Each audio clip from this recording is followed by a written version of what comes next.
Howdy, Immortalium here, and today I'm reviewing the first omnibus of Trigun, which is the original series of Trigun, not Maximum. Before I start talking about the manga, I best discuss the anime a bit. The anime was a huge hit in America. It was aired on Adult Swim. It was alongside what is considered to be the space western trilogy of anime, Cowboy Bebop and Outlaw Star. It sold tons of VHSs and DVDs, and it started off the voice acting career of Johnny Young Bosch, who voiced the lead character in Vosh. I just wanted to touch on that because from what I've heard, I have not seen the anime, but from what I've heard, it's a bit of a different beast to the manga.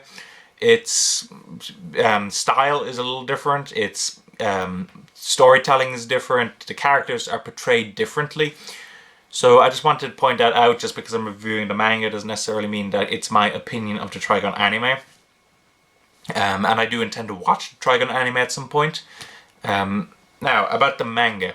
Okay, let me just give you the premise first of all. So, the premise of the series is there's this planet called Gunsmoke, and it's been colonized by humans.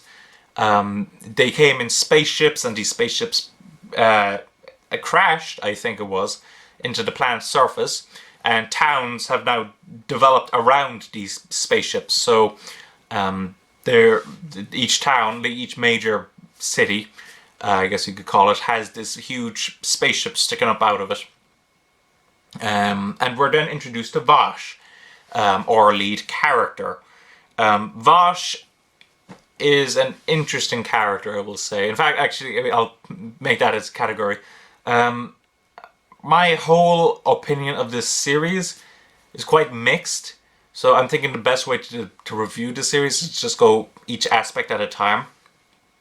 Okay, so the first category I want to touch on is characters. Now, basically we have three main characters, I can say. So first, the main character is Vosh himself. Now, Vosh is an interesting character, I will say. Our first shot of him, he's, within like the ruins of this town. It's, just a huge amount of destruction. He's looking very dark, very sinister. In the next chapter, all of a sudden, we see him again, and he's all happy, go lucky, witty, charming, and quirky, I guess is the best way to describe him. And but he has this tragic past. He's extremely skilled with his gun. And he's an interesting character to follow. I mean, we're never really sure how he'll react to certain situations, beyond the fact that he doesn't want to kill anyone. He's has a tragic past, which is kind of steadily drip-fed to us throughout the series. Overall, he's a good main character, I will say. He's definitely something that would be a positive for the series.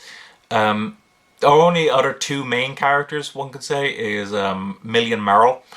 Millie and Merrill, they come from an insurance agency. They tag along with Vosh because Vosh has been termed a localized disaster zone. And I think their purpose is to try to minimize damages or something like that. But I have got to say, they are among the most superfluous kind of main characters I've ever seen. Their purpose in the manga is basically zilch. At the beginning, they do act like on the first time they meet Vosh, they actually do kind of save him. But from that point onwards, they don't really serve any purpose at all. Usually, within each kind of storyline that we come across, they show up in the background in some way, just kind of keep reminding us that they're there. But Vosh is basically handling everything. I think there might be one story in it where it does actually focus on them and Vosh goes into the background, but besides that, the majority of the time they're simply there in the background doing nothing.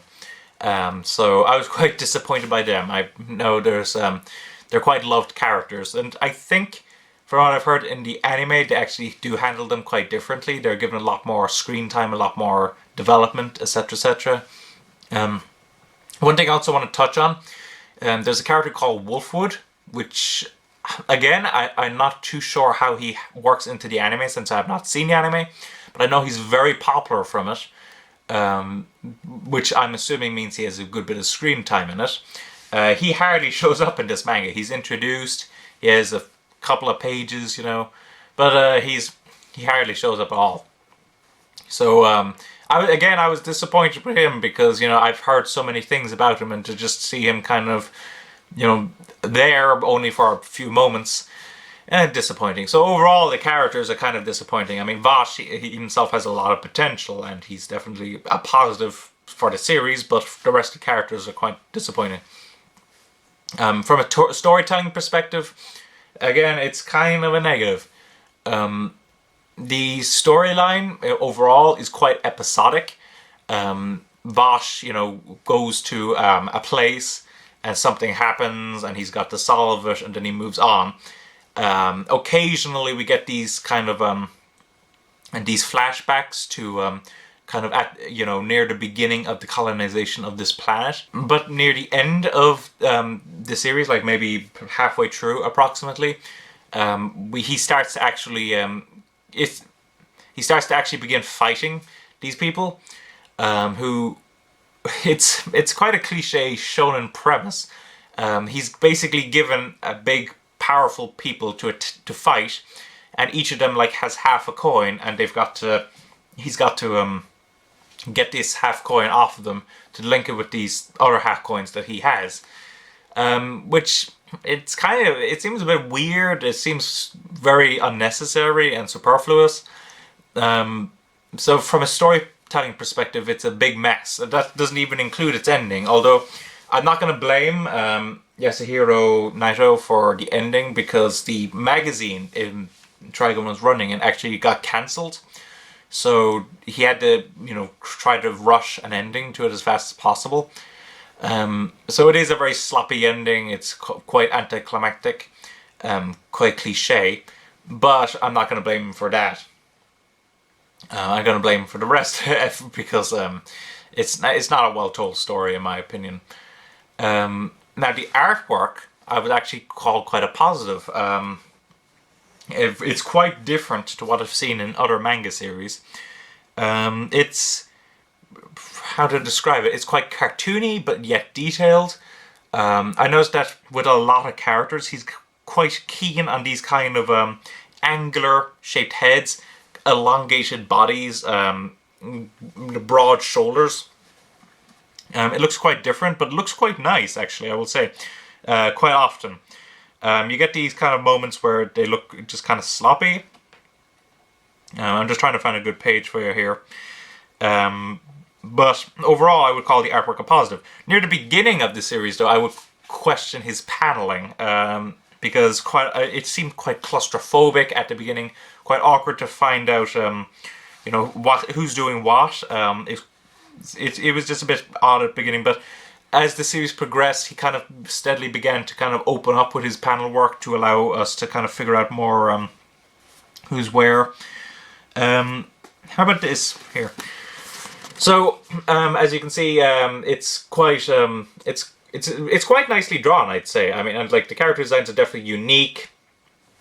They're nicely detailed. They have this great sense of artistic charm.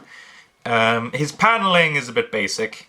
I don't really recall seeing any real creative panel work, but I would call the artwork a positive.